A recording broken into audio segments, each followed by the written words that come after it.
बात class 12th की हो और फ्लेमिंगो बुक की बात हो और इंटरव्यू नाम के चैप्टर का बात न किया जाए तो इससे क्लास 12th के एग्जाम बहुत नज़दीक हैं और फ्लेमिंगो बुक का ये चैप्टर द इंटरव्यू एक बहुत बड़ा रोल प्ले करता है आपके एग्जाम्स में, क्योंकि ये इंटरव्यू एक ऐसा चैप्टर है जिससे श्योर और सर्टेन क्वेश्चंस आते हैं और इंटरव्यू ही एक वो चैप्टर है जो जल्दी बच्चों को समझ में नहीं आता है। तो आइए फटाफट वन शॉट में देखते हैं कि इंटरव्यू चैप्टर आखिर है क्या।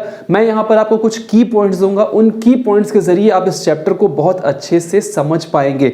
तो चलिए without any delay interview chapter शुरू करते हैं। इंटरव्यू को पहले आपको बहुत अच्छे से समझना होगा, इसका कंसेप्ट समझना होगा।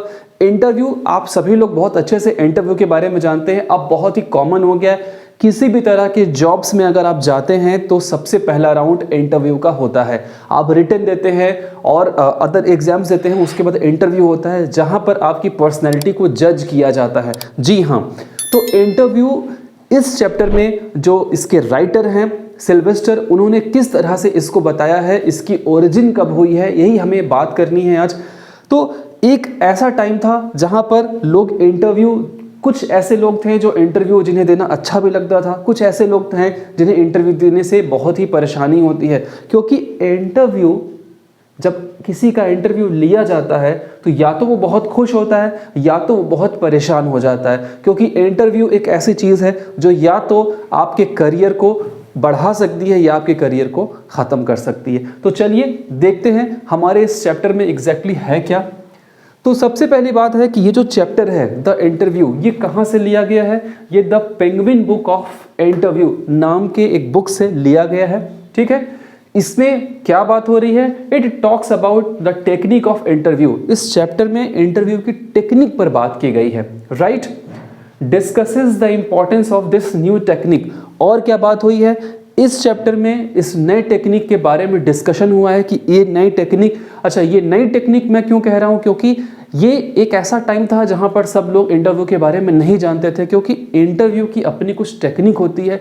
जो इंटरव्यूअर होता है, जो इंटरव्यूवी होता है, यानी कि जो इंटरव्यू ले रहा है और जो इंटरव्यू दे रहा है, तो जो इंटरव्यू ले रहा है वो कैसे क्वेश्चंस करेगा, किस तरह से क्वेश्चन करने हैं, ये सब की अपनी एक पर्सनल टेक्निक होती है। राइट, ओके, फोर्थ पॉइंट में चलते हैं। हाउ द इंटरव्यू इम्पॉर्टेंट, किस तरह से इंटरव्यू इम्पॉर्टेंट होता था regardless of the class, literacy और एनीथिंग। मतलब किसी क्लास से, किसी लिटरेसी से या किसी चीज़ से उसको मतलब नहीं है, लेकिन फिर भी इंटरव्यू बहुत ही इंपॉर्टेंट रोल प्ले करता है। अभी जैसे कि हम लोगों ने रिसेंटली देखा कि महाकुंभ में एक लड़की है जो बहुत पॉपुलर हो गई, बार बार कई लोगों ने उसका इंटरव्यू लिया, उससे पूछा और वो पॉपुलर हो गई। आज वो बॉलीवुड में है, आप जान रहे होंगे मैं किसकी बात कर रहा हूँ। ठीक है, एक और बाबा जी हैं वहाँ पर, वो भी बड़े पॉपुलर हो गए हैं। कैसे पॉपुलर हुए? मीडिया पहुँच गई, इंटरव्यू हो गया और वो मीडिया में आ गया, इंटरनेट पर आ गया, तो दे बिकेम पॉपुलर। आप भी पॉपुलर हो सकते हैं, 2-4 इंटरव्यू दे करके देखिए, है ना। कुछ बढ़िया काम करिए, कुछ ऐसा काम करिए कि लोग आपके पास इंटरव्यू लेने चले आए, तो जहां आप एक बार सोशल मीडिया में आ गए आप पॉपुलर हो जाएंगे। राइट, आगे बढ़ते हैं। It teaches us about the functions, methods and merits of an interview. इस चैप्टर में आपको इंटरव्यू के फंक्शंस, ठीक है, इंटरव्यू का मेथड और मेरिट्स ऑफ इंटरव्यू, यानी कि इंटरव्यू की मेरिट्स पता चलेगी। देखिए, ये जो चैप्टर हम लोग पढ़ रहे हैं आज, ये सिर्फ की पॉइंट्स हैं। अगर आप डिटेल स्टडी करेंगे तो वो बहुत बेहतर होगा, अगर आप नहीं भी करेंगे तो इस की पॉइंट से आपका काम चल जाएगा। वैसे तो मैं कभी भी ऐसे शॉर्ट नोट और की पॉइंट्स पर बहुत ज़्यादा फोकस नहीं करता हूँ, क्योंकि आपको हर एक चैप्टर डिटेल में पढ़ना चाहिए। क्वेश्चंस कहाँ से आ जाएं पता नहीं है, किस तरह के क्वेश्चंस बनाए जाएं, कॉम्पिटेंसी बेस्ड क्वेश्चन बन रहे हैं, तो you must go through the whole chapter, but if you have not gone through the whole chapter, just read the key points, इससे भी आपका काम चल जाएगा and you will be able to write answers. right, आगे देखते हैं। हाँ, अब सबसे बड़ी बात, originated back to 130 years before, यानी इंटरव्यू लेने का, यानी इंटरव्यू कब शुरू हुआ, तो 130 years before, 130 साल पहले। कहाँ, किसने लिया, किसने दिया, ऐसा कोई एग्जैक्ट आइडिया नहीं है, लेकिन हाँ एक ऐसा लमसम, एक ऐसा अंदाजा लगाया जा रहा है कि 130 ईयर्स बिफोर इसकी ओरिजिन हुई। ठीक है, हाँ, some people think of it very highly while others ignore. जैसा कि मैंने बताया ना कि कुछ लोगों को अच्छा लगता है इंटरव्यू देना, कुछ लोग इग्नोर करते हैं कि भाई मेरा इंटरव्यू ना ही लो तो अच्छा है। क्योंकि पता नहीं कैसे क्वेश्चंस पूछ दिए, पता नहीं मेरे ज़बान से क्या निकल गया और करियर ख़राब हो गया, करियर बन गया, तो इससे कोई फ़र्क नहीं पड़ता है। अच्छा, अब हमें देखना है कि इस चैप्टर में ऐसे कितने सेलिब्रिटीज़ हैं जिनके इंटरव्यू लेने की बात कही गई है और जिन्होंने इंटरव्यू पर अपना अपना ओपिनियन दिया है। ठीक है, तो बने रहिएगा इस चैप्टर में, पूरा एंड तक देखिएगा। एंड में आपको कुछ क्वेश्चंस भी मैं बताऊंगा कि इस चैप्टर से किस तरह के क्वेश्चंस आते हैं, तो वीडियो स्किप मत करिएगा, एक एक पॉइंट्स पर आपका फोकस जरूर होना चाहिए।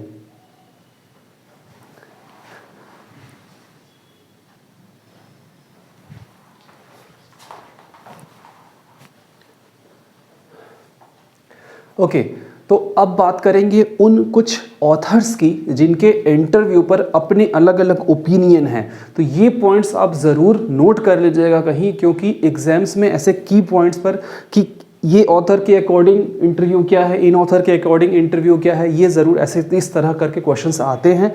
तो इन पॉइंट्स को आप ज़रूर कहीं नोट डाउन कर लीजिएगा, रिवाइंड फॉरवर्ड करके वीडियो देख लीजिएगा। ठीक है, तो पहले ऑथर है इसमें रडयार्ड किपलिंग और उनकी वाइफ। तो रडयार्ड किपलिंग की वाइफ के अकॉर्डिंग वो क्या लिखती हैं कि how two reporters ruined her life. अच्छा, ये बोस्टन की घटना है कि बोस्टन में रडयार्ड किपलिंग की वाइफ, जो कि खुद एक ऑथर थी, वो उनका इंटरव्यू हुआ और उनके इंटरव्यू के टाइम इन दो रिपोर्टर्स ने उनकी लाइफ बर्बाद कर दी, यानी कि उनके बारे में कुछ गलत बातें लिख दी, उनकी राइटिंग्स के बारे में कुछ गलत लिख दिया, तो जिससे कि उनकी लाइफ पूरी तरीके से बर्बाद हो गई।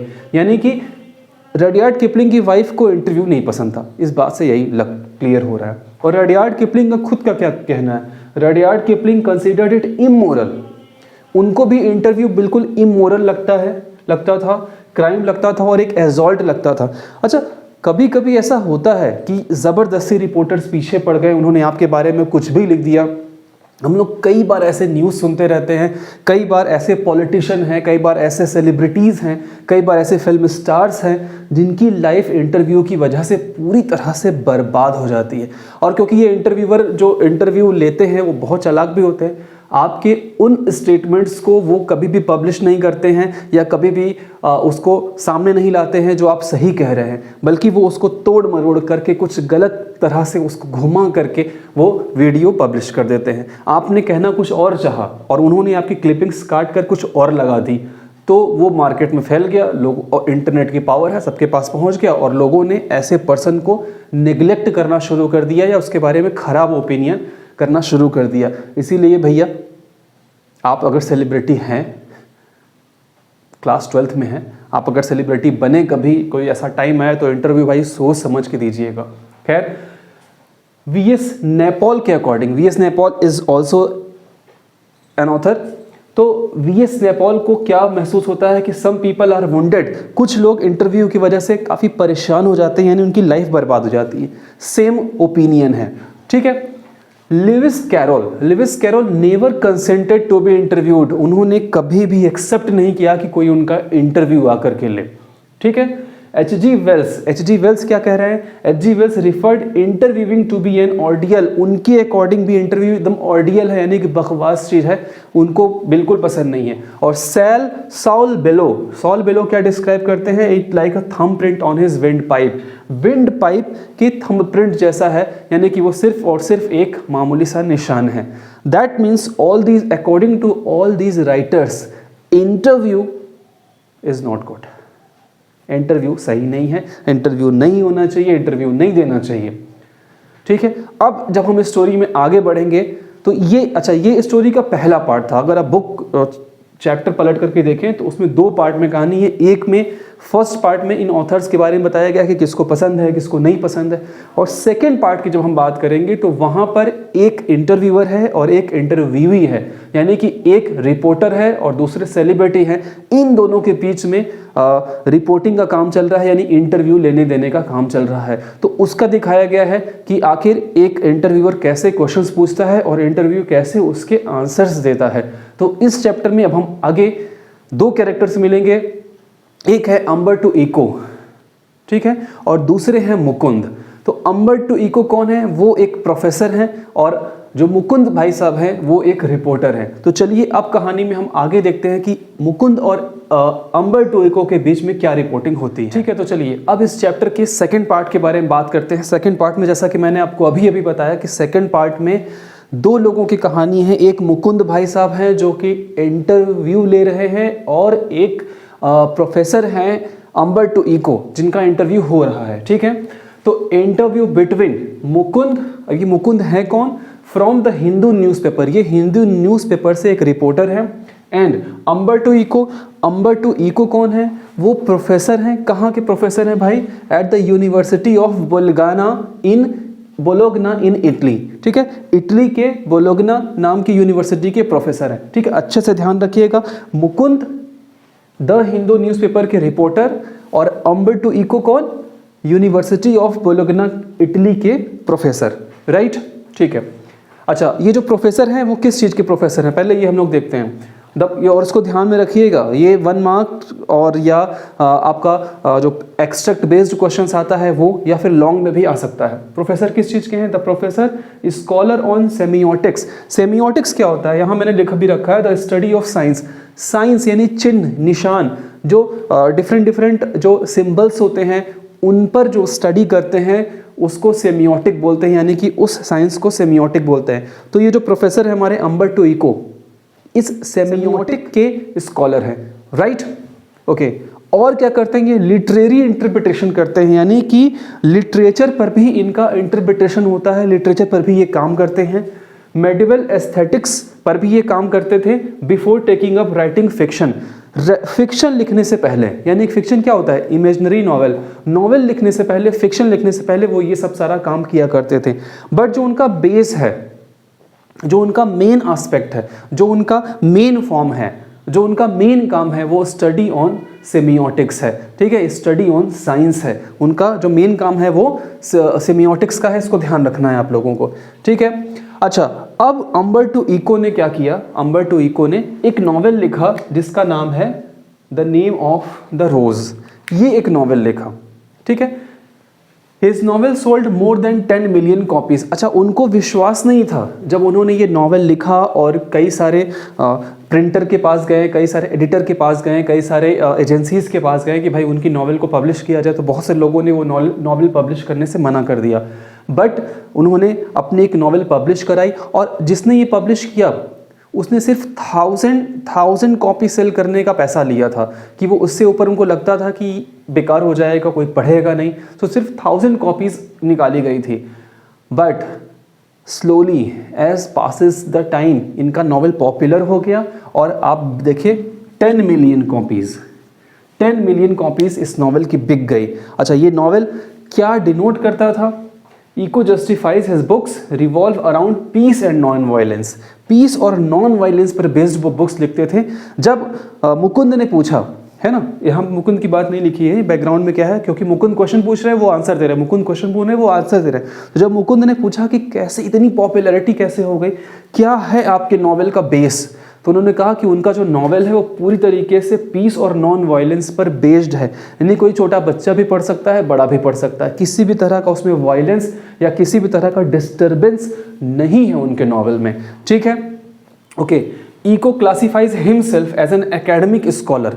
उन्होंने कभी अपने आप को बहुत बड़ा प्रोफेसर या बहुत बड़ा ऑथर नहीं कहा। उन्होंने हमेशा क्या कहा? Academic scholar. वो एकेडमिक स्कॉलर ही हैं। That means after writing novels, after gaining a lot of popularity, he believes that he is a scholar on semiotics, क्योंकि वो बहुत मल्टीपल वैरायटीज की चीज़ें लिखते थे।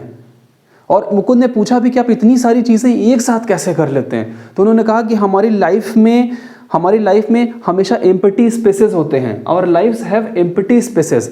हमारी लाइफ में कहीं ना कहीं थोड़ी थोड़ी जगह होती है, जैसे कि एटम्स में होती है। तो वो जो थोड़ा गैप है, अभी जैसे कि अब की जनरेशन में क्या है, अब की जनरेशन में जब भी हमें 1 घंटा, 1.5 घंटा, 2 घंटा फुर्सत का मिलता है तो what we do, we just scroll, reels देख रहे हैं, शॉर्ट्स देख रहे हैं, रील्स देख रहे हैं, शॉर्ट्स देख रहे हैं। तो उसमें अच्छा, एक बार जब आप रील्स शॉर्ट देखना शुरू कर दें तो मुझे बताना नहीं पड़ेगा कि कितना टाइम वेस्ट हो जाता है, 1 घंटे 2 घंटे सारे सिर्फ ऐसे ऐसे करने में चले जाता है ना। तो इसी को उन्होंने एम्प्टी स्पेस बोला है।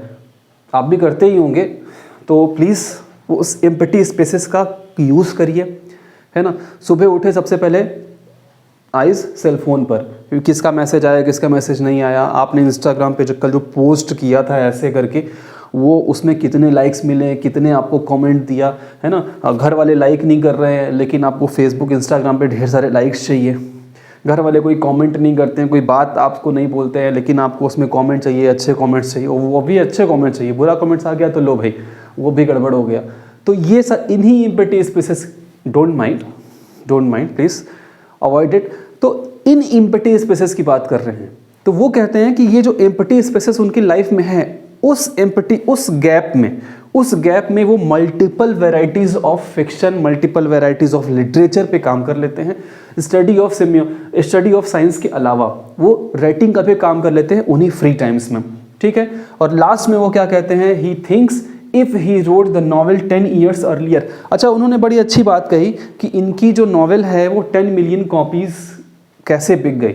तो सब चीज़ का एक पर्टिकुलर टाइम होता है ना, कि एक पर्टिकुलर टाइम में ही वो चीज़ पॉपुलर हो जाती है। जैसे देखिए, बहुत सारे सेलिब्रिटीज़ जिनका एक पर्टिकुलर टाइम रहा है, बहुत सारे फिल्म स्टार्स जिनका एक बहुत पर्टिकुलर टाइम रहा है, एक पर्टिकुलर टाइम में आए, खूब धूम मचाई, खूब पॉपुलैरिटी गेन की और अचानक से गायब हो गए। तो बहुत सारे लोग ऐसे होते हैं। सबका एक पर्टिकुलर टाइम होता है, सबका एक प्राइम टाइम होता है, सबका एक फिक्स टाइम होता है। तो वही ये कहते हैं कि उस नॉवेल की पॉपुलैरिटी का भी एक फिक्स टाइम था कि वो 10 मिलियन कॉपीज बिक गए। उन्होंने कहा कि अगर 10 साल पहले 10 years अर्लियर या 10 years लेटर वो ये नॉवेल लिखते तो शायद ये पॉपुलैरिटी वो गेन नहीं कर पाते। जैसे यूट्यूब पे होता है कि एक पर्टिकुलर टाइम में ही वीडियो वायरल हो जाता है और उसके बाद पता चला कि फिर उसकी जो पॉपुलैरिटी है, उसका जो वॉच टाइम है, उसका जो टाइम है वो धीरे धीरे खत्म होता चला गया, ठीक है। तो he thinks if he wrote the novel 10 years earlier it would not have achieved the same success. तो सेम सक्सेस नहीं मिली होती। तो ये बातें हुई मुकुंद और अम्बर्टो इको के बारे में, और इस तरीके से इस चैप्टर को एंड किया। तो आपने देखा कि इंटरव्यू क्यों लिए गए, इंटरव्यू का कुछ सेलिब्रिटीज़ पर क्या इम्पैक्ट पड़ा, अम्बर्टो इको और मुकुंद के बीच में क्या बातें हुई, और इसकी और डिटेल स्टडी अगर आपको करनी है तो you must go through the book. बिना उसके आप फिर डिटेल स्टडी नहीं कर पाएंगे। अच्छा, अब हम इसकी अब हम इसका कंक्लूजन देखेंगे कि आखिर इसका कंक्लूजन क्या है, इस चैप्टर का कंक्लूजन क्या निकला। उसके बाद मैं बात करूंगा इस चैप्टर के क्वेश्चंस पर, राइट। तो चलिए कंक्लूजन देख लेते हैं फटाफट और फिर क्वेश्चंस देख लेते हैं। यहाँ तक की स्टोरी अगर आपको बिल्कुल समझ में आ गई हो, अच्छे से पसंद आ गई हो, सब कुछ क्लियर हो गया हो, तो एक लाइक तो बनता ही बनता है। लाइक करिए, ये वीडियो अपने उन दोस्तों को शेयर करिए जिन्होंने अभी तक ये इंटरव्यू नाम का चैप्टर नहीं पढ़ रखा है। कमेंट करिए, बताइए कि क्या अच्छा लगा क्या नहीं लगा। और अगर किसी और चैप्टर के बारे में, क्योंकि अभी एग्जाम्स 11 को होने हैं, तो 11 से पहले अगर कोई और ऐसा चैप्टर है जो आपको नहीं समझ में आ रहा है तो आप कमेंट करके बताइए कि ये चैप्टर आपको नहीं समझ में आ रहा है। तो मैं पूरी कोशिश करूँगा कि उस चैप्टर का भी 1 शॉट वीडियो डाल दूँ। चैप्टर से रिलेटेड, राइटिंग स्किल से रिलेटेड किसी भी तरह की अगर कोई परेशानी है तो आप मुझे कमेंट कर सकते हैं। और अगर आप डिस्क्रिप्शन में जाएंगे तो वहाँ मेरा कॉन्टैक्ट नंबर भी दिया हुआ है, आप मुझे चाहें तो व्हाट्सएप करके भी अपनी प्रॉब्लम को सॉल्व करा सकते हैं, ठीक है। तो चलिए चैप्टर को एंड करते हैं और एंड करके इसका कंक्लूजन देखते हैं। कंक्लूजन के बाद क्वेश्चंस देखेंगे, 2 क्वेश्चन और इंपॉर्टेंट क्वेश्चन देखते हैं कि आखिर वो क्या हैं और कैसे आपके लिए एग्जाम्स में वो फ्रूटफुल साबित होते हैं, ठीक है। तो कंक्लूजन में अभी तक के जो चैप्टर में हम लोगों ने देखा वो कंक्लूजन में कही गई बात है, we learn how many people differ. कैसे कैसे लोगों का आइडिया इंटरव्यू को लेकर के डिफर हो जाता है when it comes to interview. Nonetheless they are very interesting. भले ही वो बहुत इंटरेस्टिंग क्वेश्चंस पूछ रहे हो, इंटरेस्टिंग हो interviews, and informative as seen from Umberto's interview. Umberto के इंटरव्यू में हम लोगों ने देखा कि उसने बड़े ही चाव से, बड़े ही इंटरेस्टिंग मूड के साथ इंटरव्यू दिया, सारे क्वेश्चंस के आंसर दिए। वेयरएज हम लोगों ने कुछ ऐसे भी ऑथर्स को देखा जिनको इंटरव्यू से परेशानी थी। तो सबके अपने अपने आइडियाज़ हैं, सबकी अपनी अपनी पसंद है इंटरव्यू को लेकर के। मुझसे अगर आप पूछें कि sir do you also like to be interviewed, तो मैं कहूँगा येस ऑफ कोर्स। भाई इंटरव्यू लो, मेरी भी तो बात लोगों तक पहुंचनी चाहिए कि एग्जैक्टली व्हाट आई वांट या व्हाट पीपल वांट, ठीक है। तो इंटरव्यू मेरे हिसाब से बहुत खराब नहीं है अनटिल और अनलेस वो पर्सनल चीज़ों को रिवील ना करे, राइट। चलिए, तो पहला क्वेश्चन आपके सामने ये है, What do you think about Umberto Eco? Umberto Eco के बारे में जो आप लोगों ने लास्ट में देखा, उससे आप क्या समझते हैं, उसका बिहेवियर, उसका कैरेक्टर कैसा है? Does he like being interviewed? क्या उसको इंटरव्यू देना पसंद है? Give reasons in support of your answers, ठीक है। रीजन दीजिए अपने आंसर का रीजन दीजिए भाई क्यों पसंद है। Every famous person has a right to his or her privacy। ये क्वेश्चन बहुत ध्यान से समझिएगा। हर एक पर्सन को अपनी प्राइवेसी का अधिकार है। इंटरव्यू समटाइम एम्बैरेस सेलिब्रिटीज़, कभी कभी इंटरव्यूज सेलिब्रिटीज़ को एम्बैरेस भी कर देते हैं जब वो पर्सनल क्वेश्चंस पूछने लगते हैं, उनकी लाइफ से रिलेटेड क्वेश्चन पूछने लगते हैं with very personal questions. Do you agree with the statement? क्या आपको सही लगता है, ये बात एकदम सही है? और अगर सही लगता है तो आप डिस्क्राइब कीजिए कि कैसे ये बात सही है, ठीक है। तो ये चैप्टर अब पूरी तरीके से आई थिंक आपको समझ में आ गया होगा। प्रॉब्लम अगर होती है तो आपको पता है क्या करना है, कमेंट करना है, अगले चैप्टर के बारे में बताना है कि कौन सा चैप्टर मैं आपको नेक्स्ट पढ़ा सकता हूँ, बता सकता हूँ, ठीक है। तो अच्छे से पढ़िए, अच्छे से एग्जाम दीजिए, प्रॉब्लम हो तो बताइए मुझे। हाँ, वीडियो को लाइक और शेयर करना मत भूलिएगा, ठीक है। मिलता हूँ आपसे बहुत जल्दी, तब तक के लिए जय हिंद, जय भारत।